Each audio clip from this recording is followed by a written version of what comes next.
Okay, we are back. This is Basic Statistics. We're looking at the Chapter 11 note packet. Really not much to cover on the Chapter 11 note packet. We can work backwards. 11.3 was ANOVAs. We're not doing any ANOVA tests. Analysis of variance is what that stands for. That would be for a more advanced statistics class. So I just want to let you know that they're out there. You know, you can look at the 11.3 chapter if you want to. Also 11.1 and 11.2 didn't make the test. Not so much because it's not important, but just it's so tedious that the whole test would just have to be that, because it would take like a half hour to do just one well-written problem for the test for goodness of fit. So it is a chi-square.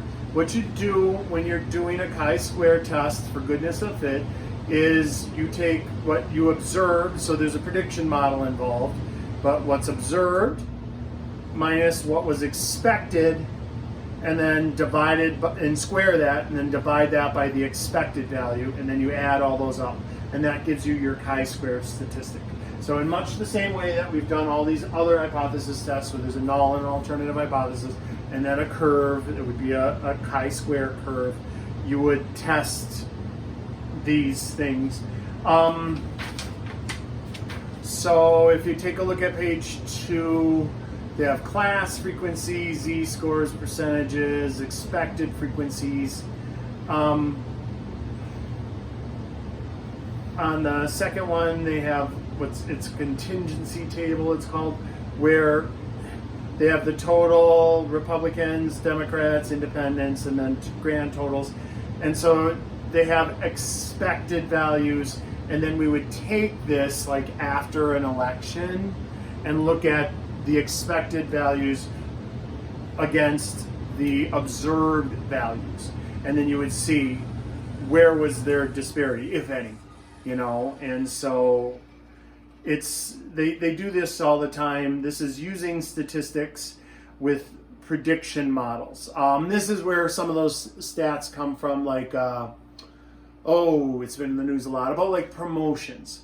And so you look at the makeup of, let's say, men to women in your company, and if there's 70% women working there, and then you look at management, then the expected amount of women should be also 70%. And then if it isn't 70%, if the observed is different from the expected, you could run a chi-square goodness of fit test to see if it isn't quite matching, like the percent of people working there versus the percent of people that are in management. And then people look at that. So that's been coming up lately. These are the tests that you would use. So those, we just have a couple of problems on the homework, and remember I posted the homework also, so you can double check those answers. But don't spend too much time worrying about goodness of fit tests or ANOVAs. I just wanted to let you know that they're out there, and basic idea behind it. That's all it is. We're basic statistics, so we're not really using these for experiments or anything.